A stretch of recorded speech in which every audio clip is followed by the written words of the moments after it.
Yes तो समस्त को 10 मिनिट वन कॉन्सेप्ट सीरीज रे स्वागत करुछि। तो आज आम गोटे पॉलिटिकल साइंस रो कॉन्सेप्ट पढ़िबा। ओके जोटा कि तुमर चैप्टर 6 पॉलिटिकल साइंस बही रो चैप्टर 6 रु आसीची यूनिट 3 रु। ओके जो विषयटा ना होची जो विषय रु एई कॉन्सेप्ट आसीची contemporary issue in Indian politics बा भारतीय राजनीति रे समसामयिक आलोच्य विषय जो थरे मेनली आमे समसामयिक माने वर्तमान टाइम रे जहाँ जहाँ सब प्रॉब्लम गुड़ाक इश्यू गुड़ाक अच्छी जमी women movement environmental protection movement यही सब जिन गुड़ाक पढ़ी था। ओके तो यहाँ एमती गोटे विषय भारत में विकास एवं विस्थापन आंदोलन यहाँ मेनली टिके हार्ड लगी था टिके कष्ट लगी था ये विषय पिला एवं मन रखापी भी प्रोब्लेम होता है। तो आम यहाँ को आज पूरा इजिली क्रिस्टाल क्लारिटी करके पढ़ा। ओके तो विषयटीर ना आग बुझा चेष्टा करवा कौन अच्छी ना भारत में विकास एवं विस्थापन आंदोलन जो आमर भारत स्वाधीन है भाविने 1947 मसीह तापर कौन चिंता करागला जे केमिति डेभलपमेंट हम फास्ट चिंता करागला जे केमिति डेभलपमेंट हम केमिति विकास हम। ओके सबु श्रेणी लोक मैंने केमिति आगू बढ़े तो से विकास हाँपाई कौन तैयारी माने कौन सब दरकार होता है जमी रास्ता तैयारी करा मेडिकल तैयारी करा स्कूल तैयारी करा हॉस्पिटल तैयारी करा विभिन्न प्रकार खनि तैयारी हम कल कारखाना तैयारी हम यही सब जिन को तैयारी करने कौन कौन दरकार हुए ना जगह दरकार हुए। ओके तो जगह दरकार हुए तो से जगार जो लोक मैंने रोचंती से उठेबा पड़े बुझेगा जिते से लोक मान उठा जाए सेटा को विस्थापन बोली कह जाए। तो विकास हेतु को विस्थापन से कह जाए। ओके विकास जिते विस्थापन करा जाए लोक मान उठा जाए से विस्थापन फल लोक मानकर असुविधा विभिन्न प्रकार हुए लोक मान ठीक भाव में क्षतिपूरण मिल पारे। ओके तांकर रहुथुवा भिटा माटी से उठे दि जाए से लोक मैंने आंदोलन करा कह जाए कौन ना विकास भित्तिक विस्थापन आंदोलन। ओके तो development and displacement movement clearly आज आम देखा। तो उपक्रम फास्ट देखा भारत में स्वाधीनता पर ओके आफ्टर द इंडिपेंडेंस स्वाधीनता पर अर्थनैतिक प्रगति अनेक बड़ बड़ योजना बा प्रकल्प आरंभ करागला। ओके तो स्वाधीनता पर 1947 मसीहा पर अर्थनैतिक प्रगति विभिन्न प्रकार योजना बा प्रकल्प आरंभ करागला। यही प्रकल्प गुड़िक मध्य कौन कौन थिला ना बड़ बड़ नदीबंध जमी आम हीराकुद नदीबंध भाविनिय सेटा माने माइंड को आन जे नदीबंध अर्थ जमी आम हीराकुद नदीबंध एग्जांपल देखुचे बुझला से बड़ बड़ बंध तैयारी करार जो कथा अच्छी तेन तापर हूँ कारखाना बड़ बड़ कारखाना तैयारी करागला तापर हूँ कौन खनि खनन करागला बुझेगा तापर हूँ रास्ता घाट निर्माण करागला। तो यही सबको विकास बोली कह जाए। ओके नदीबंध तैयारी करवा कारखाना तैयारी करवा खनि खनन करवा रास्ता घाट तैयारी करवा सबको विकास बोली कह जाए। किंतु यही विकास आम जाने गोटे भल जिनस किंतु यही विकासर गोटे अंधारी दिग अच्छी डार्क साइड गोटे खराब दिग अच्छी। यही प्रकल्प गुड़िक प्रचुर जमीर आवश्यकता पड़ता है यही सब जिनस करने रास्ता घाट खनि खनन कौन होता है ना प्रचुर जमीर आवश्यकता पड़ता है फल से ही जमीरे बहु वर्ष धरी रोहुवा गरीब लोक मैंने विशेषकर आदिवासी एवं चाषी मानू से घर और भिटामाटी छाड़ी जावाक पड़ता है। यह विस्थापन कह जाए जितेबाला सरकार बा कंपानी विस्थापित लोक सठिक सहायता दियंती नहीं बुझेगा जितेबाला से लोक मैंने उठुंट गोटे जगार जा गोटे जगह सरकार रखुंट एवं से सठिक सहायता दि जाऊना जहाँ जहाँ पैसा दि जावा कथा कि जगह दि जावा कथा से सठिक भाव में मिलूनी से कौन करना निजर अधिकार से आंदोलन कर बुझेगा जोटा कि हूँ कौन ना विस्थापन से आंदोलन विकास जो होता विस्थापन हेतु को आंदोलन जोटा को कह जाए। तो विकास प्रेरित विस्थापन कौन जितेबाला से जिन जोड़ा आम पढ़ले जितेबाला देशर उन्नति कौन बड़ भित्तिभूमि बा इन्फ्रास्ट्रक्चर तैयारी हुए एवं से स्थानीय लोक जबरदस्ती से ही स्थान हटाई दि जाए ताकू विकास प्रेरित विस्थापन बा डेभलपमेंट इंड्यूस डिस्प्लेसमेंट बोली कह जाए। ओके तो से भितर जहाँ जहाँ सब अच्छी जमी अधिग्रहण सरकार नियम अनुजाई विकासमूलक काम लोक जमी निज अधीन को नहीं जाती। ओके लोक मैंने कौन हुआ ना आजीविका हराइबा विस्थापित होगा द्वारा लोक मैंने केवल घर हराती ना बरम चाष जमी हरई था जंगल हरई था जहाँ से रोजगार मध्यम थाए जमी जंगल से विभिन्न प्रकार रोजगार मध्यम से फल मूल यह सब जिन आनिकी बिकु था बजार रे। तापर हूँ सामाजिक विच्छिन्नता गोटे जगार जो आउ गोटे जगह को विस्थापन लोक मान उठे दि जाए से कौन हुए ना गोटे गाँव में लोके अलग अलग जगह को चली जावा फल से पारंपरिक संपर्क भांगी जाए बुझीला। तापर हूँ विस्थापन प्रमुख कारण गुड़िक कौन पर लोक मान उठे दि जाए आम जमी पढ़िले जानले फास्ट जे बड़ नदीबंध प्रकल्प है खनिज उत्तोलन जमी भारतर ओडिशा झारखंड और छत्तीसगढ़ भली राज्य में प्रचुर कोयला लुहा एवं बक्साइट मिलता है। यही सब जगह जंगल एवं आदिवासी अंचल खनि खोलिया से विस्थापित करा जाए बड़ बड़ शिल्प प्रकल्प करने शिल्पायन करने इंडस्ट्रियलाइजेशन इंडस्ट्री तैयारी करने नगरीकरण बा शहरीकरण जो शहरीकरण और परिवहन अर्बनाइजेशन एंड ट्रांसपोर्ट करने जमी smart city metro station rail है जातीय राजपथ यही सब जिन तैयारी करने लोक मान विस्थापित करा जाए। तापर इंडिया पर्सपेक्टिव देखा भारतर किसी प्रमुख विस्थापन विरोधी आंदोलन भारत में जो आंदोलन गुड़ाक लोक मान उठे दि जावाई से गुड़िक देखा तो भारत इतिहास में विस्थापन विरोध में अनेक शक्तिशाली जन आंदोलन होती से गुड़िक मध्य केतेक प्रमुख आंदोलन गुड़िक देखा फास्ट हूँ नर्मदा बंचाओ आंदोलन कौटी होता ना स्थान स्थान मन रख किए लीडरशिप थे नेतृत्व से मन रख विषय वस्तुटी मन रख तार फलाफल कौन होता है चारोटी मन रख जिन सबुत नर्मदा बंचाओ आंदोलन होता मध्य प्रदेश गुजरात और महाराष्ट्र बुझेगा राज्य में। तापर नेतृत्व नहीं मेधा पाटेकर मुख्य नेतृत्व थे मेधा पाटेकर एवं बाबा आमते। तापर विषय वस्तु हूँ नर्मदा नदी उपरे सरदार सरोवर बंध ओके नर्मदा नदी उपरे सरदार सरोवर बंध डैम सहित अनेक बड़ बंध तैयारी करा जाउथिला है द्वारा प्राय 2 लाख रु अधिक लोक विशेषकर आदिवासी मानक विस्थापित होबार आशंका थिला बुझला सेटा विरोध में कराइतला ये आंदोलन। तापर हूँ फलाफल यही आंदोलन विश्वव्यापी दृष्टि आकर्षण करथिला एहा फल विश्व बैंक यही प्रकल्प आर्थिक सहायता प्रत्याहार करनेइतला एवं पुनर्वास नीति रे संशोधन पाई सरकार को बाध्य करथिला बुझला गोटे कॉन्सेप्ट जानिलो नर्मदा बंचाओ आंदोलन। तापर हूँ चिपको आंदोलन अच्छा चिपको आंदोलन होता कौटी उत्तराखंड तत्कालीन उत्तर प्रदेश रे ओके तो नेतृत्व थिले किए सुंदरलाल बहुगुणा एवं तांको सहित चंडी प्रसाद भट्ट थिले मुख्य नेतृत्व रे। विषय वस्तु होची एटा कौन होची ना सीधा सड़क जमी विस्थापन पाई नथिला एटा सीधा सड़क विस्थापन पाई नथिला किंतु विकास नाम रे हला विकास नाम रे जंगल कटा जीवा विरोध रे एक बड़ आंदोलन थिला बुझला जंगल कटा जीवा विरोध रे एक बड़ आंदोलन थिला। स्थानीय महिला माने कोन करथिले ना गछ कुंढाई धरिथिले जेपरी कॉन्ट्रैक्टर माने गछ न काटी पारिबे यार फलाफल जो देखा यह परिवेश सुरक्षा पाई सारा विश्व एक माइलखुंट सदृश होता मन रहा चिपको आंदोलन एटा डायरेक्टली कौन ना विस्थापन पाई नथिला किंतु जंगल कटा विरोध रे एटा हेइथिला। नेक्स्ट हूँ ओडिशार कलिंग नगर आंदोलन जाजपुर जिला ओडिशा तो ये कौन होता विषय वस्तु टाटा स्टील कारखाना पाई सरकार स्थानीय आदिवासी जमी अधिग्रहण करते आदिवासी माने सेमानकर पवित्र जमी एवं जीविका बंचाइबा पाई विरोध करते ओके।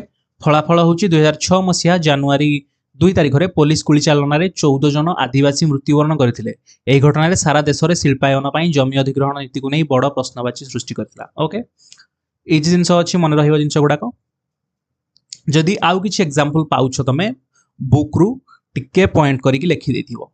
तापर हूँ नियमगिरी आंदोलन एटा होता कौटी रायगड़ा और कलाहांडी जिला ओडिशा रे एटा कौन पाई होता ना वेदांत कंपनी नियमगिरी पहाड़ बक्साइट खनन करिवारु चाहुतिला ओके मन रखिबो कोडा ना वेदांत कंपनी नियमगिरी पहाड़ ओके नियमगिरी पहाड़ बक्साइट खनन करिवा को चाहुतिला किंतु सेठार रहउतबा डंगरिया कंध हला डंगरिया कंध जो आदिवासी माने अछंती एही पहाड़ को निजर आराध्य देवता भावे पूजा करंती बुझला सेहि पई हेदिला नियमगिरी आंदोलन ओके।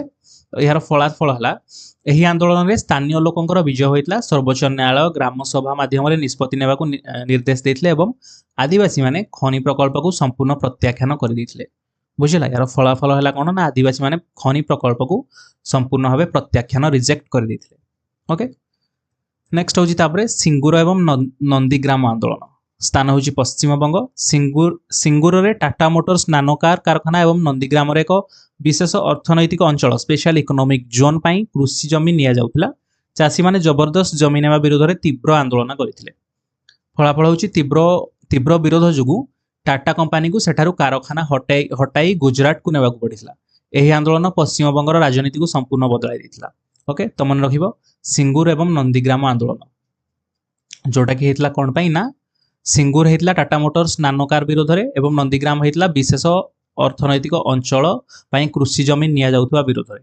ଓକେ, ନେକ୍ସଟ ହେଉଛି ତାପରେ ବିସ୍ଥାପନର ପ୍ରଭାବ କ'ଣ ହୁଏ ହେଲା, ପ୍ରୋବ୍ଲେମ ସବୁ କ'ଣ କ'ଣ ହୁଏ ଲୋକମାନଙ୍କର। ତ ବିସ୍ଥାପନ ଲୋକଙ୍କ ଜୀବନରେ ଉପରେ ଗଭୀର ଏବଂ ନକାରାତ୍ମକ ବା ଖରାପ ପ୍ରଭାବ ପକାଇଥାଏ। ଓକେ, ସମାଜଶାସ୍ତ୍ରୀ ମାଇକେଲ ସେରେନିଆ ବିସ୍ଥାପନର କେତେକ ମୁଖ୍ୟ ବିପଦ ବିଷୟରେ ଦର୍ଶାଇଛନ୍ତି। କ'ଣ କ'ଣ ବିପଦ ଦେଖିବା, ଫାର୍ଷ୍ଟ ହେଉଛି ଭୂମିହୀନତା। ଲୋକମାନଙ୍କର ଭୂମି ଯେହେତୁ ନେଇଯାଆନ୍ତି ସରକାର, ତ ସେମାନେ କ'ଣ ହେଇଯାନ୍ତି, ଲ୍ୟାଣ୍ଡଲେସ୍ ହେଇଯାନ୍ତି, ବୁଝିଲା। ତ ଚାଷୀମାନେ ନିଜର ମୁଖ୍ୟ ସମ୍ପତ୍ତି ଅର୍ଥାତ୍ ଜମି ହରାଇ ବସନ୍ତି, ସରକାର ଦେଉଥିବା ଟଙ୍କା ଶୀଘ୍ର ଶେଷ ହୋଇଯାଏ ଏବଂ ସେମାନେ ଭୂମିହୀନ ଶ୍ରମିକ ପାଲଟିଯାନ୍ତି। ନେକ୍ସଟ ହେଉଛି ବେକାରୀ ସମସ୍ୟା। ଓକେ, ଶିଳ୍ପ କାରଖାନାରେ ଆଧୁନିକ ଜ୍ଞାନକୌଶଳ ଆବଶ୍ୟକ ହେଉଥିବାରୁ, ଆଉ ଦେଖ ଶିଳ୍ପ ଯେଉଁ କାରଖାନା ଅଛି ସେଟା କ'ଣ ହେଉଛି ନା ମଡର୍ଣ୍ଣ ଟେକ୍ନୋଲୋଜି ଆଧୁନିକ ଜ୍ଞାନକୌଶଳ ଆବଶ୍ୟକ ହେଉଥିବାରୁ ସେଠି ଅଶିକ୍ଷିତ ବା କମ୍ ଶିକ୍ଷିତ ବିସ୍ଥାପିତ ଲୋକଙ୍କୁ ସେଠାରେ ଚାକିରି ମିଳେ ନାହିଁ। କ୍ଲିୟର। ନେକ୍ସଟ ହେଉଛି ଗୃହହୀନତା। ଲୋକମାନଙ୍କର ଘର ଚାଲିଯାଏ ହେଲା, ଯେତିକି ସରକାରଙ୍କଠୁ ପଇସା ମିଳିଥାଏ ସେଥିରେ ହୁଏତ ଘର ତିଆରି ହେଇପାରେ ନ ହେଇପାରେ। ତ ଏଥିରେ କ'ଣ ହୁଏ ନା ନିଜର ପୈତୃକ ଘର ଭାଙ୍ଗିଯିବା ପରେ ଅନେକ ଲୋକ ଅସ୍ଥାୟୀ ପଲିଥିନ୍ ତମ୍ବୁ ବା ସହର ବସ୍ତି ଅଞ୍ଚଳରେ ରହିବାକୁ ବାଧ୍ୟ ହୁଅନ୍ତି। କ୍ଲିୟର। ଦେନ୍ ହେଉଛି ଖାଦ୍ୟ ସୁରକ୍ଷା ବା ଫୁଡ୍ ଇନସିକ୍ୟୁରିଟି। ନିଜ ଜମିରୁ ଖାଦ୍ୟଶସ୍ୟ ମିଳିବା ବନ୍ଦ ହୋଇଯିବା ଫଳରେ ସେମାନେ କୁପୋଷଣର ଶିକାର ହୁଅନ୍ତି ହେଲା, ଜମି ଯେହେତୁ ଚାଲି ଯାଇଥାଏ ସେଥିପାଇଁ। ନେକ୍ସଟ ହେଉଛି ସ୍ୱାସ୍ଥ୍ୟର ଅବନତି। ନୂଆ ପରିବେଶରେ ଉପଯୁକ୍ତ ପାନୀୟ ଜଳ ଏବଂ ସ୍ୱାସ୍ଥ୍ୟ ସେବା ନ ମିଳିବା ଯୋଗୁଁ ବିସ୍ଥାପିତ ଲୋକମାନେ ବିଭିନ୍ନ ରୋଗରେ ଆକ୍ରାନ୍ତ ହୁଅନ୍ତି ହେଲା। ନେକ୍ସଟ ହେଉଛି ସାଂସ୍କୃତିକ କ୍ଷତି, ମାର୍ଜିନାଲାଇଜେସନ୍ ଆଣ୍ଡ କଲଚରାଲ ଲସ୍। ଆଦିବାସୀମାନଙ୍କର ସଂସ୍କୃତି ପର୍ବପର୍ବାଣୀ ଏବଂ ଜୀବନଶୈଳୀ ଜଙ୍ଗଲ ଓ ପ୍ରକୃତି ସହିତ ଜଡ଼ିତ। ବୁଝିପାରିଲ, ଆଦିବାସୀମାନଙ୍କର କ'ଣ ହେଇଥାଏ ନା ତାଙ୍କର ସଂସ୍କୃତି ପର୍ବପର୍ବାଣୀ ଜୀବନଶୈଳୀ ଯେଉଁ ଅଛି ସେ ଜଙ୍ଗଲ ସହିତ ଜଡ଼ିତ ବା ପ୍ରକୃତି ସହିତ ଜଡ଼ିତ। ବିସ୍ଥାପନ ଯୋଗୁଁ ସେମାନଙ୍କର ଏହି ପାରମ୍ପରିକ ପରିଚୟ ସବୁଦିନ ପାଇଁ କ'ଣ ହେଇଯାଇଥାଏ ନା ନଷ୍ଟ ହେଇଯାଇଥାଏ। ଓକେ, ତାପରେ ଦେଖିବା ଯାହା ଯାହା ସବୁ ନୀତି ଗୁଡ଼ାକ ଆସିଛି ସେଇଗୁଡ଼ିକ ଦେଖିବା। ଫାର୍ଷ୍ଟ ହେଉଛି କ'ଣ, ପୁନର୍ବାସ ଓ ସରକାରୀ ନୀତି ଗୁଡ଼ାକ ଯେଉଁଗୁଡ଼ା ଅଛି ସେଇଗୁଡ଼ିକ ଦେଖିବା। ତ ପୂର୍ବରୁ ଭାରତରେ 1894 ମସିହାର ବ୍ରିଟିଶ ଅମଳର ଜମି ଅଧିଗ୍ରହଣ ଆଇନ ଚାଲିଥିଲା। ଏହି ନିୟମରେ ଲୋକଙ୍କୁ କେବଳ କିଛି ନଗଦ ଟଙ୍କା ଦିଆଯାଉଥିଲା, କିନ୍ତୁ ସେମାନଙ୍କ ଜୀବନ ଧାରଣର ମାନ ସୁଧାରିବା ପାଇଁ କୌଣସି ବ୍ୟବସ୍ଥା ନଥିଲା। ତାପରେ ଜନ ଆନ୍ଦୋଳନ ଗୁଡ଼ିକର ଚାପ ଯୋଗୁଁ, ଲୋକମାନଙ୍କର ଯେଉଁ ଆନ୍ଦୋଳନ ଥିଲା, ଯେଉଁମାନେ ବିସ୍ଥାପିତ ହେଉଥିଲେ ତାଙ୍କର ଚାପ ଯୋଗୁଁ ସରକାର 2013 ମସିହାରେ ଏକ ନୂଆ ଆଇନ ଆଣିଲେ, ଯାହାର ନାମ ଜମି ଅଧିଗ୍ରହଣ ଏବଂ ପୁନର୍ବାସ ଅଧିକାର ଆଇନ 2013। ତ ଏହି ଆଇନରେ କ'ଣ କ'ଣ ଥିଲା ଦେଖିବା। ତ ଏହି ଆଇନର ମୁଖ୍ୟ ବୈଶିଷ୍ଟ୍ୟ ଗୁଡ଼ିକ ହେଉଛି ସାମାଜିକ ପ୍ରଭାବ ଆକଳନ। କୌଣସି ପ୍ରକଳ୍ପ ଆରମ୍ଭ ହେବା ପୂର୍ବରୁ ସେଠାରେ ଲୋକଙ୍କ ଉପରେ କ'ଣ ପ୍ରଭାବ ପଡ଼ିବ ତାହାର ଯାଞ୍ଚ କରାଯିବ। ବୁଝିଲା। ନେକ୍ସଟ ହେଉଛି ସମ୍ମତି। ଲୋକମାନଙ୍କର କନସେଣ୍ଟ ସମ୍ମତି ଥିବା ଦରକାର ଯେ ସରକାର ଯେଉଁ ସବୁ ଜିନିଷ କହୁଛନ୍ତି। ବେସରକାରୀ ପ୍ରକଳ୍ପ ପାଇଁ ଅତି କମ୍ରେ 80%, ଓକେ, ଯେଉଁ ପ୍ରାଇଭେଟ ଗୁଡ଼ାକ ଅଛି ପ୍ରାଇଭେଟ ପ୍ରକଳ୍ପ ପାଇଁ ପ୍ରାଇଭେଟ ପ୍ରୋଜେକ୍ଟ ପାଇଁ ଲୋକମାନଙ୍କର 80% ସମ୍ମତି ଥିବା ଦରକାର ଏବଂ ସରକାରୀ ବେସରକାରୀ ଭାଗିଦାରୀ, ଯଦି ସରକାରୀ ମାନେ ଉଭୟ ସରକାରୀ ଏବଂ ବେସରକାରୀ ଭାଗିଦାରୀ ହେଇଥିବ ତାହେଲେ 70% ସ୍ଥାନୀୟ ଲୋକଙ୍କ ସମ୍ମତି ଆବଶ୍ୟକ। ନେକ୍ସଟ ତାପରେ ହେଉଛି ଉଚିତ କ୍ଷତିପୂରଣ। ଲୋକମାନଙ୍କୁ ଉଚିତ କ୍ଷତିପୂରଣ ମିଳିବା ଦରକାର। ଯେମିତି ଗ୍ରାମାଞ୍ଚଳରେ ଜମିର ବଜାର ମୂଲ୍ୟର 4 ଗୁଣ ଏବଂ ସହରାଞ୍ଚଳରେ 2 ଗୁଣ ଅଧିକ ଟଙ୍କା କ୍ଷତିପୂରଣ ଆକାରରେ ଦିଆଯିବ। ଏଇସବୁ ଜିନିଷ ରହିଲା। ନେକ୍ସଟ ହେଉଛି ପୁନର୍ବାସ ମାନେ ରିହାବିଲିଟେସନ ଆଣ୍ଡ ରିସେଟଲମେଣ୍ଟ। କେବଳ ଟଙ୍କା ନୁହେଁ, ବିସ୍ଥାପିତ ଲୋକଙ୍କୁ ଘର, ଚାକିରି କିମ୍ବା ନିୟମିତ ଭତ୍ତା ଦେବାକୁ ବାଧ୍ୟତାମୂଳକ କରାଯାଇଛି। ଓକେ, ନେକ୍ସଟ ଦେଖିବା ବିକାଶ ବନାମ ବିସ୍ଥାପନର ସମାଧାନ ପନ୍ଥା। ସମାଧାନ କାରଣ ଆମମାନଙ୍କୁ ବିକାଶ ବି ନିହାତି ଦରକାର ଏବଂ ଯେଉଁମାନଙ୍କୁ ବିସ୍ଥାପନ କରାଯାଉଛି ସେମାନଙ୍କର ସୁରକ୍ଷା ମଧ୍ୟ ନିହାତି ଦରକାର। ତ ଏହାର ସମାଧାନ ପନ୍ଥା ଦେଖିବା କ'ଣ। ଦେଶର ଅର୍ଥନୈତିକ ବିକାଶ ପାଇଁ ଶିଳ୍ପ ଓ ଭିତ୍ତିଭୂମି ଦରକାର। ବୁଝିଲା, ଦେଶର ଡେଭଲପମେଣ୍ଟ ପାଇଁ ବା ଇକୋନୋମିକାଲ ଗ୍ରୋଥ ପାଇଁ ଶିଳ୍ପ ଭିତ୍ତିଭୂମି ଦରକାର, କିନ୍ତୁ ଏହା ଗରିବ ଲୋକଙ୍କ ଜୀବନ ବିନିମୟରେ ହେବା ଉଚିତ ନୁହେଁ। ବୁଝିଲା, ଏହା ଗରିବ ଲୋକଙ୍କ ଜୀବନ ବିନିମୟରେ ହେବା ଉଚିତ ନୁହେଁ। ଏହାର ସମାଧାନ ପାଇଁ ନିମ୍ନଲିଖିତ ପଦକ୍ଷେପ ଯାହା ଅଛି ଧାରଣୀୟ ବିକାଶ ସଷ୍ଟେନେବଲ ଡେଭଲପମେଣ୍ଟ କନସେପ୍ଟ। ଏପରି ବିକାଶ ଯୋଜନା ପ୍ରସ୍ତୁତ କରିବା ଦରକାର ଯାହାଦ୍ୱାରା ପରିବେଶ ଏବଂ ମାନବ ସମାଜର ସର୍ବନିମ୍ନ ସବୁଠୁ କମ୍ କ୍ଷତି ହେବ। ବୁଝିଲା। ଦେନ୍ ହେଉଛି ଅଂଶୀଦାର ଭାବେ ବିସ୍ଥାପିତ। ପ୍ରକଳ୍ପରୁ ମିଳୁଥିବା ପ୍ରକଳ୍ପରୁ ଯେଉଁ ଲାଭ ମିଳିବ ତାର ଗୋଟେ ଅଂଶ ବିସ୍ଥାପିତ ଲୋକଙ୍କୁ ମିଳିବା ଦରକାର, ଯେପରି ସେମାନେ ନିଜକୁ ବିକାଶର ଅଂଶୀଦାର ମନେ କରିବେ। ବୁଝିଲା, ଯେଉଁ ଲାଭ ଆସିବ ତାର ଗୋଟେ ଅଂଶ କ'ଣ ନା ଯେଉଁ ବିସ୍ଥାପିତ ଲୋକମାନେ ଅଛନ୍ତି ତାଙ୍କୁ ମିଳିବା ବି ଦରକାର। ବୁଝିଲା। ଦେନ୍ ହେଉଛି ଶୂନ୍ୟ ବିସ୍ଥାପନ ମଡେଲ। ତ ସରକାର ଏମିତି ମଡେଲ ତିଆରି କରିବେ ଯେଉଁଥିରେ କି ଅଣଚାଷ ଜମି ବ୍ୟବହାର କରିବା ଉଚିତ। ଯେଉଁଗୁଡ଼ାକ ଚାଷ ଜମି ସେଗୁଡ଼ାକ ବ୍ୟବହାର କରିବା ଉଚିତ ନୁହେଁ, ଯାହାଦ୍ୱାରା କ'ଣ ହେବ ନା ଲୋକଙ୍କୁ ନିଜ ଭିଟାମାଟି ଛାଡ଼ିକି ଯିବାକୁ ପଡ଼ିବ ନାହିଁ। तापर हूँ लोकतांत्रिक निष्पत्ति बा डेमोक्रेटिक डिसीजन मेकिंग जो कौन प्रकल्प करने पूर्व स्थानीय ग्रामसभा और पंचायत सह आलोचना करी स्वार्थर सुरक्षा करा बुझला। कौन प्रकल्प करने पूर्व प्रथम स्थानीय जो ग्राम सभा अच्छी एवं पंचायत सह कौन करा दरकार ना आलोचना करा दरकार। नेक्स्ट तापर कनक्लूजन देखीदेबा। भारत में विकास एवं विस्थापन आंदोलन आमको यह शिखाए जे कौन शिखाए ना प्रकृत विकास है। प्रकृत विकास केवल बड़ बड़ अट्टालिका माने घर है कारखाना बा जीडीपी वृद्धि न थाए। प्रकृत जो विकास अच्छी से जीडीपी वृद्धि की कारखाना कि बड़ बड़ अट्टालिका तैयारी करिवार न थाए। प्रकृत विकास कौन अच्छी ना प्रकृत विकास होची सही सब योजना जो समाजर शेष धाड़ी है समाजर शेष धाड़ी थिबा गरीब एवं अवहेलित लोकटीर मध्य कल्याण हम जो बुझला सेटा हूँ प्रकृत विकास। तापर हूँ कौन सरकार एवं शिल्पपति माने मानविकतार सह विस्थापित लोकों समस्यार समाधान कले ही देश में शांतिपूर्ण सहअवस्थान एवं प्रकृतिर प्रगति संभव है बुझला। तो यहाँ गोटे विषय थिला जोटा कि कहा उपरे ना विकास पाई जहाँ जो लोक मान विस्थापन करा जाउची लोक मान गोटे तांको निज जगार उठे कि अलग जगह को निया जाउची सेइथिपाई जहाँ जहाँ सब आंदोलन हुए लोक मान द्वारा जदि सेमानंको ठीक भाव में क्षतिपूरण न मिले सेमानंकर अधिकार ठीक भाव में न मिले सेमानंको मर्यादापूर्ण भाव में विस्थापित न करा जाए तो सेइथिपाई जो जो सब गुड़िक प्रोब्लेम हुए और से प्रोब्लेम पाई जहाँ जहाँ सब आंदोलन गुड़िक हुए से गुड़िक आम देखिले बुझला। एवं एटा बुझिले जे विकास निहाती जरूरी एवं विस्थापन भी निहाती जरूरी किंतु कहार जीवन विनिमय रे विकास एते जरूरी नहे। तो विकास करा जीवो एवं एका सहित मध्य विस्थापित लोक मानक ठीक भाव में अधिकार दिया जीवो एवं मर्यादार सहित विस्थापन करा जीवा उचित बुझला। तो मु भाबुची तमे समस्ते क्लियर भाव में बुझी पारथिबो। तो भिडियोटी को एठी रखिबा।